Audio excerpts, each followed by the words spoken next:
আসসালামু আলাইকুম। বাংলাদেশের রাজনৈতিক পট পরিবর্তনের পর গণঅভ্যুত্থানের পর এখন ভারতের নতুন খেলা কী? ভারত কোন সমীকরণ নিয়ে এগোচ্ছে? ভারত এবং বাংলাদেশের মধ্যে যে টানাপোড়েনের সৃষ্টি হয়েছে বর্তমান অন্তর্বর্তীকালীন সরকার আসার পরে বা আওয়ামী লীগ সরকারের চরম পতনের পরে, সেক্ষেত্রে ভারত কি আওয়ামী লীগেরই কোনো নেতাকে হত্যা করে বর্তমান ডক্টর ইউনূস প্রশাসনের বিশ্বাসযোগ্যতা অর্জন করতে চাইছে? এমন প্রশ্ন এখন উঠতেই পারে, উঠছেও।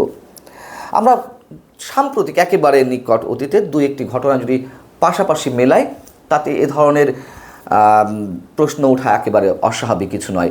যেমন ধরুন, ছাত্রলীগের সাবেক সাধারণ সম্পাদক ইসাক আলী খান পান্না, তিনি ভারতের সীমান্তে প্রবেশ করে ভারতের মেঘালয়ের একটি পাহাড় বেয়ে নিরাপদ স্থানে যাওয়ার সময় তার মৃত্যু ঘটেছে।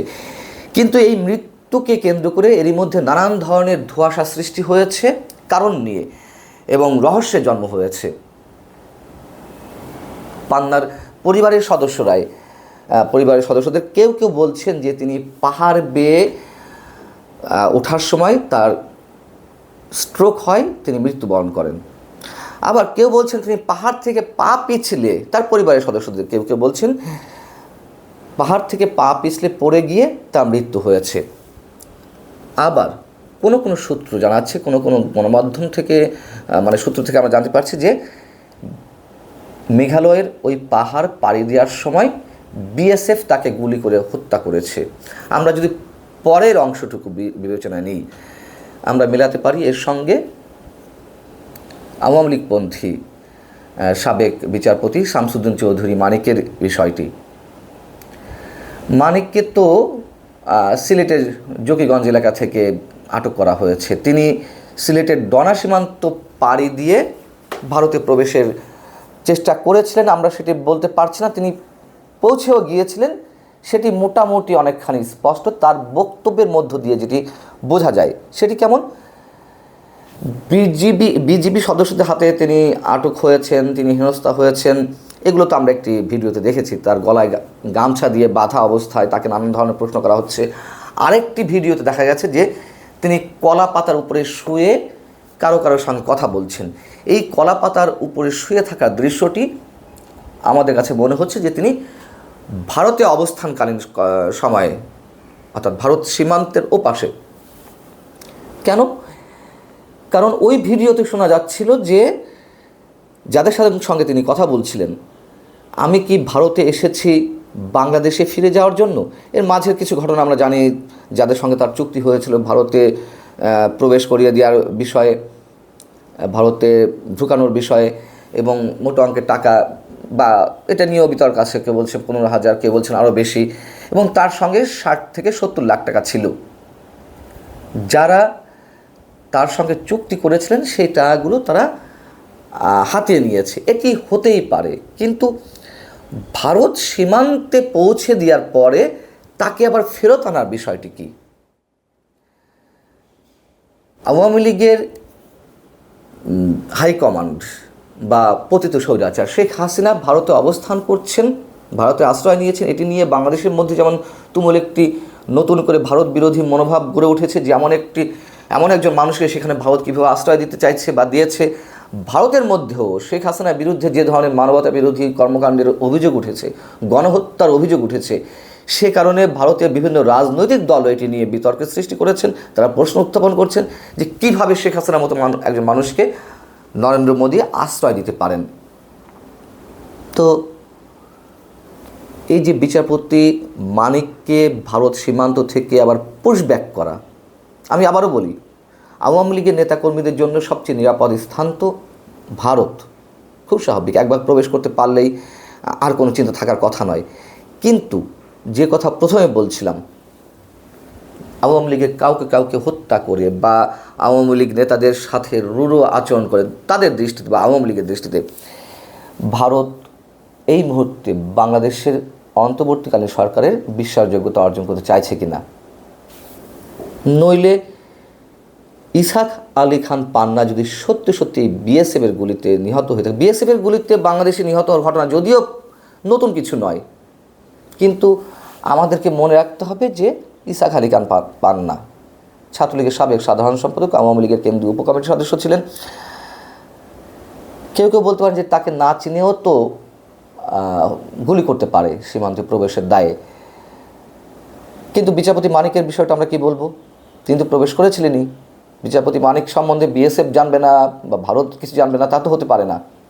তাকেও পুশব্যাক করা যদি হয়ে থাকে তাহলে আমরা মেলাতে পারি ইসা আলী খান পান্নাকেও ইচ্ছাকৃতভাবে হত্যা করা হয়েছে। এটা আমার ধারণা। আমরা কিন্তু একেবারে নিশ্চিত নই যে ভারত আসলে কি চাইছে, তবে এটি এখনকার চরম বাস্তবতা হতে পারে। এই কারণে তারা দেখাতে চাইছে যে আওয়ামী লীগের আসলে তাদের যে নেতাকর্মী তাদেরকে ভারত প্রশ্রয় দিচ্ছে না, আশ্রয় দিচ্ছে না। শেখ হাসিনা একজন সাবেক প্রধানমন্ত্রী, তার জন্য তো এইটুকু করা যেতেই পারে কূটনৈতিক সম্পর্ক থেকে, এবং তাকে নিয়ে নতুন হিসাব নিকাশ আছে, সেগুলো ভবিষ্যৎ বলে দেবে কি হতে পারে না হতে পারে।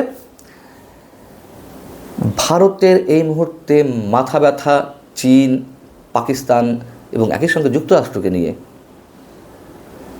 ভারতের সরকারের বিভিন্ন ধরনের বক্তব্য ভারতের কোনো কোনো গণমাধ্যমে এর মধ্যে উঠে আসতে শুরু করেছে। যেমন সংবাদ প্রতিদিন একটি খবর প্রকাশ করেছে শনিবার।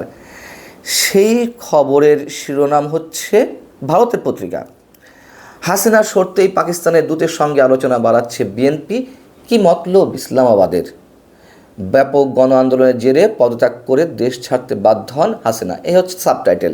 আচ্ছা, এই খবরের শুরুতে বলা হচ্ছে যে শেখ হাসিনা সরতেই পাকিস্তানের সঙ্গে সম্পর্ক আরও মজবুত করছে বিএনপি। ঘন ঘন ইসলামাবাদের প্রতিনিধির সঙ্গে দেখা করেছেন খালেদা জিয়ার দলের নেতাকর্মীরা। হাসিনার সরকারের পতনের নেপথ্যে পাকিস্তানের অঙ্গুলি হেলন ছিল বলেও মনে করেন কূটনৈতিক বিশ্লেষকরা। পাকিস্তানের হাই কমিশনার বাংলাদেশে নিযুক্ত সৈয়দ আহমদ মারুফ বিএনপি মহাসচিবের সঙ্গে দেখা করেছেন, তাদের মধ্যে বৈঠক হয়েছেন। সেখানে বিএনপি আরও কয়েক নেতা উপস্থিত ছিলেন, আমির খসরু মাহমুদ চৌধুরী সহ আরও দু একজন। এবং এটা সত্য কথা, 2009 সালে আওয়ামী লীগ সরকার গঠনের পর থেকে বিএনপি চেষ্টা চালিয়ে যাচ্ছিল ভারতের সঙ্গে একটি সুসম্পর্ক স্থাপনের। সেটি হয় বিএনপি পারেনি, বিএনপি ব্যর্থতা, অথবা ভারত বিএনপির উপরে আস্থা রাখতে পারেনি। বিএনপি গত 16 বছর বা 15 বছর খুবই সতর্কতার সঙ্গে এগিয়েছে, এবং এটুকু তো মানুষের মনে বদ্ধমূল ধারণা হিসেবে প্রতিষ্ঠিত হয়েছিল যে ভারত যতক্ষণ আওয়ামী লীগের পাশে আছে তখন শেখ হাসিনা কেউ কিছু করতে পারছে না, শেখ হাসিনা সরকারেরও কিছু করা যাবে না। কিন্তু সেটি যদি ভুল প্রমাণিত হয়েছে, ভুল প্রমাণটা হয়েছে এইভাবে যে আসলে গণমানুষের শক্তির উপরে কোনো শক্তি নেই। আর এর পেছনে ভারত যেটা দাবি করছে ইসলামাবাদ বা চীনের হাত থাকতে পারে, সেটি অস্বাভাবিক কিছু নয়। কিন্তু মূল তো গণবিস্ফোরণ, গণ অভ্যুত্থান। ভারতের মাথা ব্যথা এখানেই। বিএনপি যেমন ভারতের আস্থা অর্জনের চেষ্টা করে চীন কিংবা পাকিস্তান থেকে অনেকখানি দূরে ছিল, তেমনি ভারতও তো এই মুহূর্তে আওয়ামী লীগের কোনো কোনো নেতাকর্মীকে হত্যা করে তাদের সীমান্ত পাড়ি দিতে গেলে আর কি, সেক্ষেত্রে অথবা তারা প্রমাণ করার চেষ্টা করবে যে আওয়ামী লীগের নেতাকর্মীদের স্থান ভারতে নেই। তাদেরকে এটি প্রমাণ করা ছাড়া আপাতত কোনো ওয়ে নেই। তবে আমাদের এটুকু মনে করলে চলবে না যে ভারত একেবারে আওয়ামী লীগ থেকে দূরে চলে গেছে।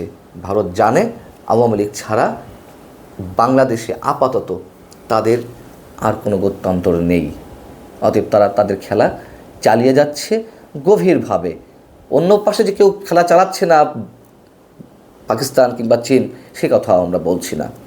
আল্লাহ হাফেজ, ভালো থাকুন সবাই।